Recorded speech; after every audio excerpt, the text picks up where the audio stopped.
Why is this church? Some of you have talked about making things, excuse me, some of you have talked about making things together. Some of you have talked about being surprised by the creativity you reconnected with in yourself and holding on to that. And some of it is just that you don't need me to tell you that it's really hard to be a human in the world these days, right? You turn on the news, you go on Facebook, whatever it is. And art is a human response to how hard it can be to live in this world, just as much as it is a human response to how beautiful it is to be alive in this world.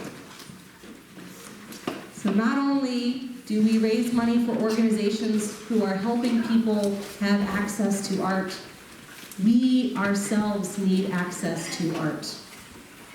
We need to be able to sing and dance and draw and create and do it without worrying if it's good enough, whatever good enough means. Do it because it is part of what it means to be fully human. Now, we talked about the Bread and Roses strike in Massachusetts. And I was doing a little research about where the Bread and Roses phrase may first have come from. There was a woman named Helen Todd. She was a Chicago suffragette, and in 1910, she gave a speech about why women should be allowed to vote in the United States. And she said, "Change won't come all at once, but woman is the mothering element in the world, and her vote will go toward helping forward the time when life's bread, which is home, shelter, and security, and the roses of life, music, education, nature, and books, shall be the heritage of every child that is born in this country, in the government of which she has a voice." So if we update this to the way we understand inclusion now, over 100 years later, I would say part of our work as Unitarian Universalists is to always keep trying to draw the circle wider, to include more people, and to help more people connect, not only to the bread, but to the roses of life.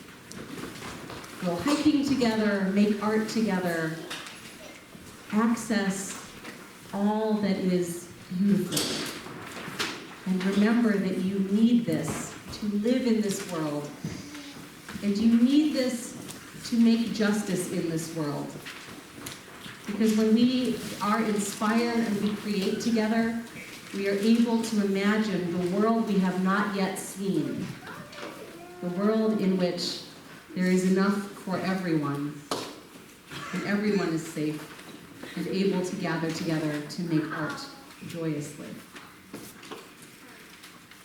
So, my charge to you this 2020 year is make art. Don't worry if it's good. Just make it and share it with others. And let it inspire you to do the work that the world needs.